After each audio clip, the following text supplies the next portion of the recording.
In the communist lexicon, anti-revisionism is opposition to attempts to revise, modify, or abandon the fundamentals of revolutionary theory and practice.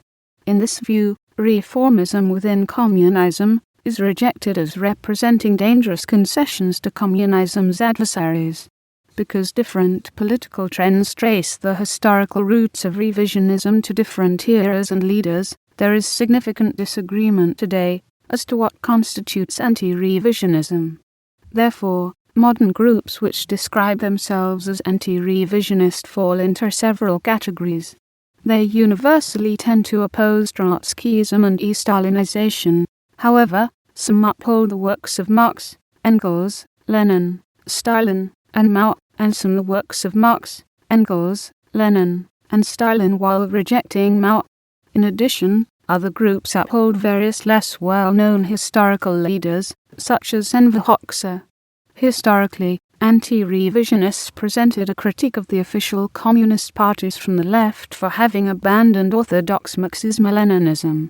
The terminological disagreement can be confusing because different versions of a left-right political spectrum are used. Anti-revisionists consider themselves the ultimate leftists on a spectrum from communism on the left to imperialist capitalism on the right. But Stalinism is often labeled rightist within the communist spectrum and left communism leftist.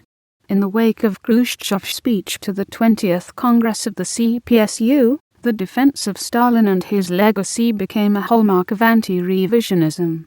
In the 1970s, the anti-revisionist movement expanded and diversified to encompass those communists who rejected a pro-Soviet orientation for one aligned either with Chinese or Albanian positions.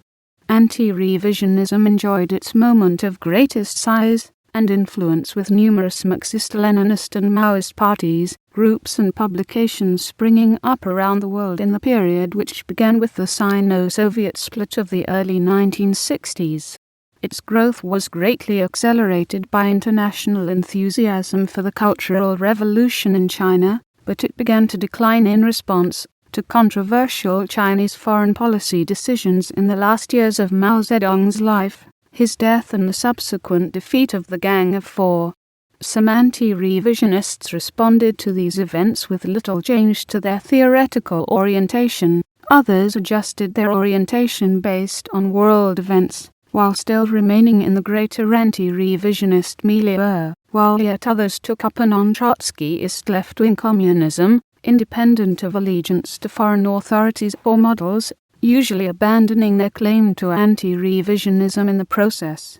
Self-proclaimed anti-revisionists firmly opposed the reforms initiated in communist countries by leaders like Nikita Khrushchev in the Soviet Union and Deng Xiaoping in China.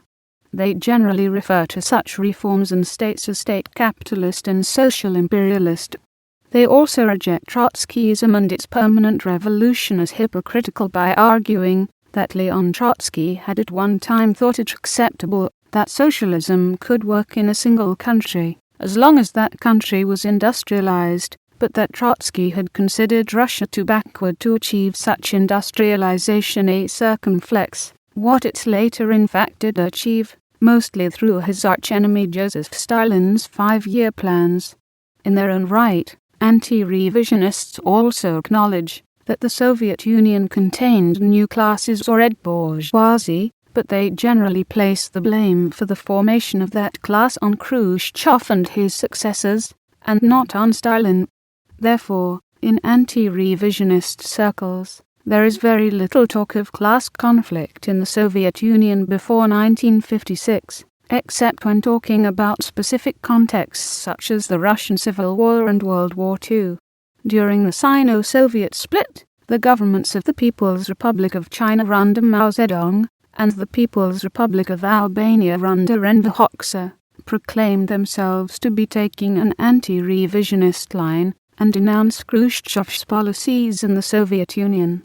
In the United States, those who supported China or Albania at the time were expelled from the United States Communist Party under orders from Moscow, and in 1961 they formed the Progressive Labor Movement and other new communist movement communist parties.